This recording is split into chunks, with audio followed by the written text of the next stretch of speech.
Dan kalau kalian nonton video gue sebelumnya, di situ ada mereka bernyanyi berdua, Beban Cinta 2. Lalu kan ada pembagian part ya. Banyak tadi gue lihat di komen video gue yang sebelumnya itu, yang Beban Cinta 2 itu ada juga yang komen kayaknya untuk suara tinggi dibagikan Melly karena dibagikan ke Reza karena Melly nggak kuat dan lain sebagainya gitu kan. Sebenarnya bukan di situ ya. Kalau gue melihatnya ya, gue melihatnya dari sisi lain bahwa Melly sangat profesional sekali. Dia itu istilahnya bisa menempatkan diri bahwa acara ini adalah momennya Reza. Ini medianya untuk Reza. Jadi dibiarkan anak didiknya mainkan lagu ini, pertunjukkan kepada masyarakat bahwa kamu memang mampu bernyanyi dan istilahnya kamu mempunyai karakter, kamu punya kekuatan suara yang tinggi dan tidak hanya main safe di nada-nada rendah, tapi kamu mampu main di tinggi. Melly nggak kuat, nggak mungkin. Dia ini pencipta lagunya loh. Dia tahu bahwa lagu itu pasti naiknya tinggi karena dari nada melodinya aja kan sudah tinggi, pasti harus suara juga, vokal akan mengikuti. Jadi Melly bukannya tidak mampu, tapi gue melihatnya bahwa dia menempatkan diri. Ini momen anak didik gue. Bisa saja kalau dia egois dia akan ambil tuh nada-nada tingginya gitu kan. Tapi kan akhirnya malah Rezanya tidak terlihat. Jadi makanya nada-nada tinggi diberikan ke Reza supaya Reza bisa memperlihatkan kemampuannya di nada tinggi baik di nada rendah.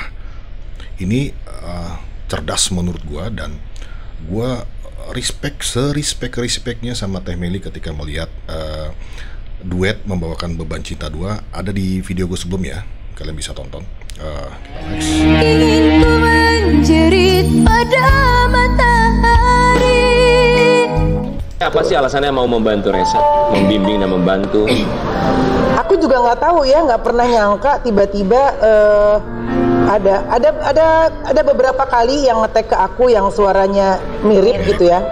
Tapi Reza yang paling mirip menurut aku. Tapi aku nggak ngelihat itu miripnya gitu ya. Miripnya mungkin tuh trigger aja. Tapi aku selalu menanamkan ke Reza, kamu harus menjadi diri sendiri gitu ya. Nggak boleh ada nama belakang Ardila itu lambat laun harus kamu lepas. Kamu harus menjadi diri sendiri. Aku juga nggak tahu, mungkin emang itu di leading sama Allah Subhanahu Wa Taala, dapatnya ya ke aku lagi gitu, yang seperti itu gitu. Reza gimana pertama kali ketemu sama Teh Melly? Apa yang ada dalam pikiran kamu rasakan apa, Reza? Masih nggak nyangka. Kamu tahu beliau siapa? Kenapa? Tahu nggak beliau ini siapa? Tahu, sering lihat di TV jadi juri gitu kan. Reza ini juga dia termasuk punya lagu hits juga. Apa tuh? Yang izinkan.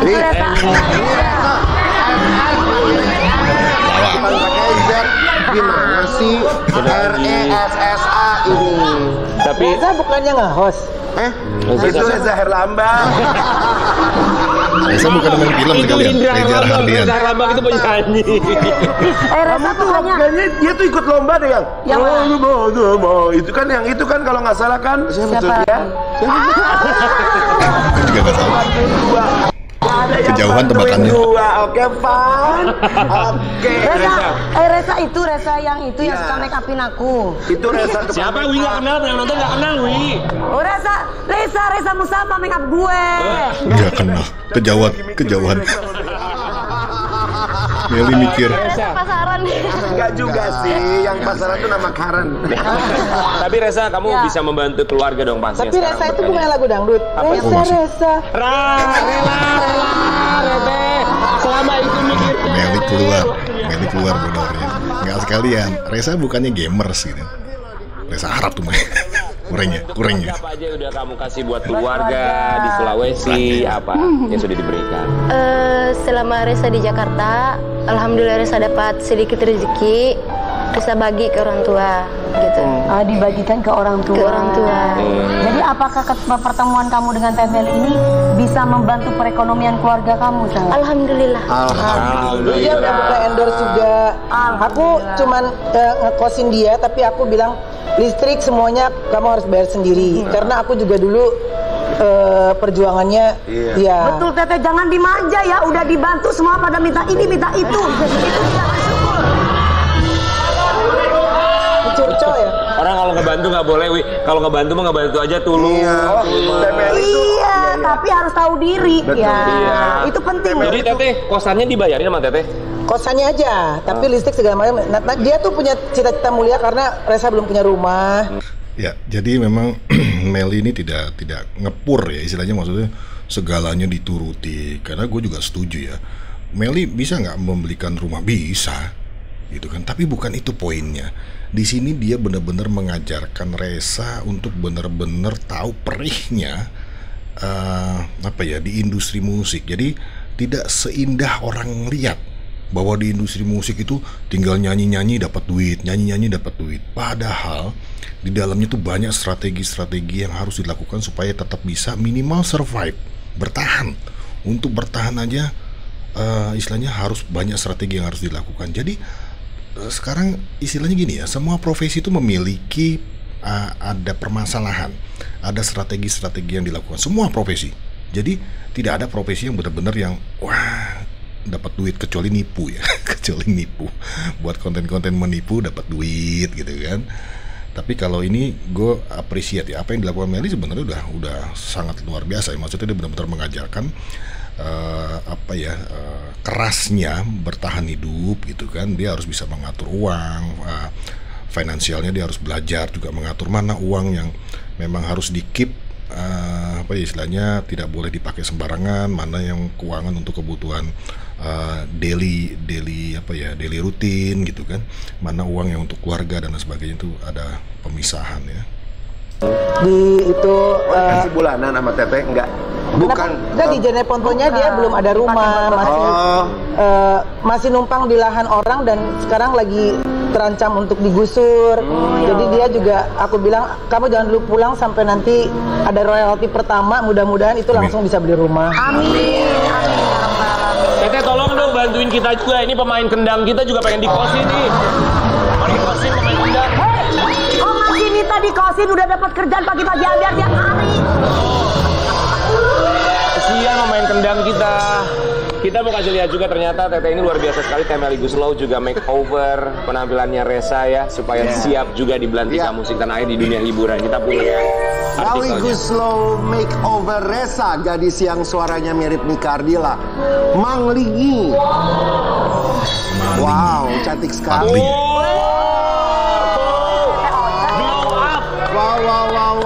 Wow, gelik pisan ini mah ya. Gimana sih perasaan kamu ketika setelah di makeover? Reza aja bingung liat, ini kayak bukan aku.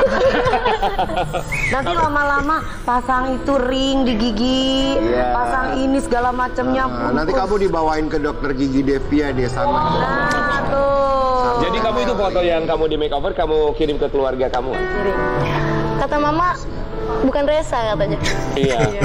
Tapi cantik ya. Sebelum di makeover cantik, setelah di makeover semakin. Bukan Reza, pas pulang manggil ke mamanya, "Hai tante, Reza ada nggak?" Nggak ngenalin. Semakin cantik lagi, semakin siap juga di dunia Sayang, ini. boleh nggak pesan dari Tante Dewi? Satu, kamu harus banyak-banyak berterima kasih kepada Allah. Ya, kedua, attitude-nya terus dijaga, jangan pernah lupa kacang, jangan lupa kulitnya. Siapa yang bisa membawa kamu ke sini tuh? Iya. Pasti, Mas. Itu penting sekali. Tapi Teteh pasti punya harapan dong buat Reza ke depannya seperti apa? Ya, aku ngelihatnya karena genrenya slow rock ini lagi kosong di Indonesia, mudah-mudahan Reza bisa mengisinya. Tapi tetap Reza harus jadi diri sendiri tanpa embel-embel Ardila gitu ya. Terus ya mudah-mudahan ini nggak cuman single pertama. Aku sih ngerasanya dia akan menjadi bintang besar lah, insya Allah. Amin. Kita aja jadi muridnya Teteh aja susah ya. Ini bagus loh, dibina, dididik. Siapa? Dia pernah jadi murid aku tapi aku keluarin. Oh gitu Teh. Kenapa Teh kok dia dikeluarkan Teh bandel Karena ya, jadi Teh? bukan belajar, Bahar. jadi makan. Bari ngobrolkan batur. Dewi Persik akhirnya nggak jadi muridnya Teteh, dia pindah guru. Jadi muridnya Limbat. Reza, coba apa? Reza, mungkin kamu sekarang pakai Reza Ardila. Makan ya, beling ya? dong, muridnya Limbat.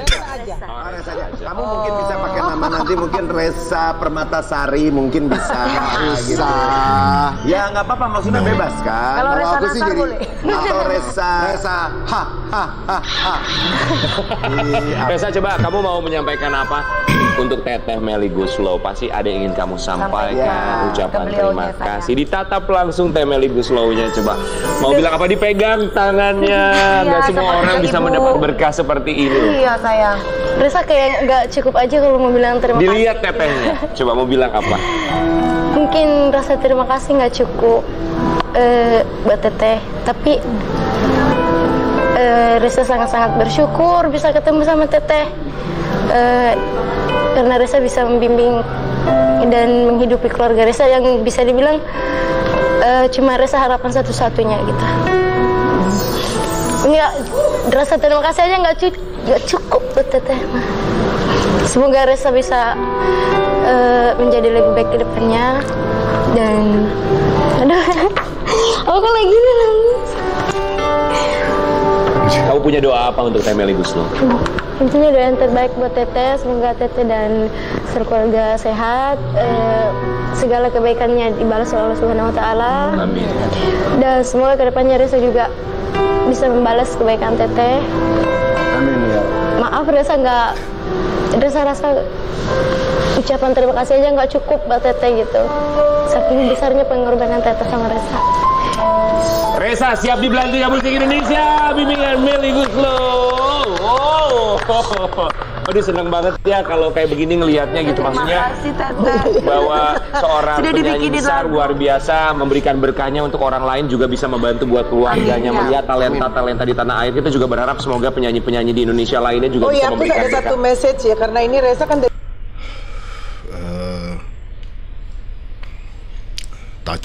touching. Apa ya? Gue kalau ada di posisi Resa juga, gue nggak tahu harus bilang apa kepada orang yang istilahnya sudah peduli ya, sudah peduli dan tidak berhenti kepeduliannya hanya sekedar peduli, tapi melakukan sesuatu, do something, dan juga tidak apa ya, dukungannya dia hanya berupa materi ya, tapi juga Resa diberikan kesempatan gitu kan, dia diberikan kesempatan untuk bernyanyi, dan dari situ harapannya Resa bisa menggapai apa ya, cita-citanya, dan juga bisa mendapatkan nilai materi ya untuk memperbaiki atau istilahnya membantu ekonomi keluarga ya. Gue sendiri kalau di posisi Resa ya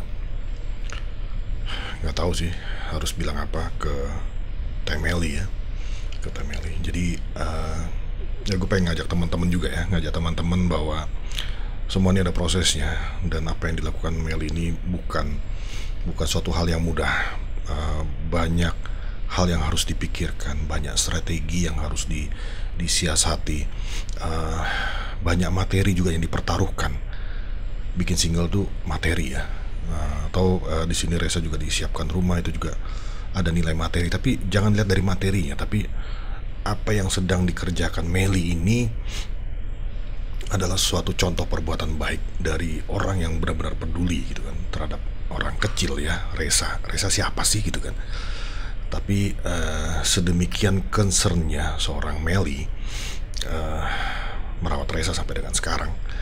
Dan ya harapannya apa ya, benar-benar nanti ke depan itu Resa bisa berhasil, dan juga tetap apa ya, hormatnya sama seperti yang sekarang diperlihatkan kepada kita, bahwa Melly adalah orang yang penting dalam karir ya. Kita bicara karir, bukan berarti mengecilkan buat teman-teman lain yang mensupport ya. Ada Pak Uga, ada apa Ibu Dewan ya, Bu Irma, dan lain sebagainya, banyak sekali yang tidak bisa kita sebutkan satu-satu. Ada Omnya, Om Hatta gitu kan, yang juga suka mengiringi. Banyak sekali orang-orang di luar sana. Tapi ya kita lihat memang kita juga harus mengukur ya, bahwa apa yang Melly lakukan memang ya kebetulan memang bukan kompetensi kita ya, kita tidak mampu, atau teman-teman lain juga tidak mampu, tapi memang porsinya memang besar sekali apa yang dilakukan Melly. Kalau tidak ada Melly, kita cuma mampu mensupport ya, sampai mana sih, sejauh mana sih Resa bisa melangkah. Tapi di sini Meli turun tangan dan gue pesan sih buat teman-teman ya, jaga nama baik Melly Goeslaw ketika berkomen dan lain sebagainya. Atau mungkin kalian nanti mempunyai pandangan lain, itu jangan langsung menyuarakan karena kalian emosi dan lain sebagainya, tapi pikirkan kembali apa yang pernah dia lakukan untuk Ressa gitu ya. Jadi jaga Melly Goeslaw juga, orang baik. Jene Ponto. Jadi aku cuma bilang nih mumpung lagi live di TV, untuk teman-teman adik-adik yang punya bakat yang di pelosok gitu ya, yang kita nggak tahu, teman-temannya saling merepost gitu di media sosial, siapa tahu ada produser yang lihat terus jadi Amin. salah satu TV yang aku lihat, salah satu stasiun TV yang care dengan seperti itu ya di sini gitu. Oke, ya itu ya, banyak sekali yang bisa kita petik ya sebenarnya. Dan ini adalah salah satu bentuk contoh kolaborasi. Tapi kolaborasi adalah Ressa dengan stasiun televisi. Tadi sebelumnya gue bilang bahwa penting untuk melakukan kolaborasi dengan siapapun. Jadi gue juga pesan ke teman-teman para fans Ressa, stop, hentikan kita merendahkan ya mungkin tidak sengaja ya, tapi ya lebih berhati-hati berkomentar. Jangan sampai merendahkan orang lain, merendahkan artis lain. Dan kita tidak pernah tahu, kadang-kadang orang yang paling kita benci malah orang tersebut yang bisa membantu kita ketika kita sulit. Bahkan orang yang kadang-kadang kita pikirin orang ini bisa menolong loh sebenarnya, tapi orang itu tidak menolong gitu. Jadi intinya ya perlakukan semua orang sama gitu kan. Ressa tidak menutup kemungkinan juga bisa kolaborasi dengan siapapun itu. Bisa dengan Triswaka atau siapa, Zidan gitu kan, untuk bertukar fans gitu kan, untuk kebesaran bersama gitu kan. Alangkah lebih baik kan kalau misalkan semuanya bersatu. Kalau kotak-kotak nih ya penikmatnya nanti hanya ya penikmat Ressa yang sekarang gitu kan. Padahal suara Ressa ini bisa dinikmati jauh lebih luas dan bisa dinikmati siapa saja. Jadi kita kampanyekan hal-hal yang positif ya, hal-hal yang positif yang kalau kita lakukan, orang juga akan melihat bahwa fans Ressa adalah orang-orang yang positif. Ketika ada orang yang bicara kasar pun kita tidak layani. Kalaupun mau melayani, gunakan bahasa yang positif yang baik. Tetap positif teman-teman Alsimo. Itu aja, sehat-sehat buat kalian. Salam oteh. Bersama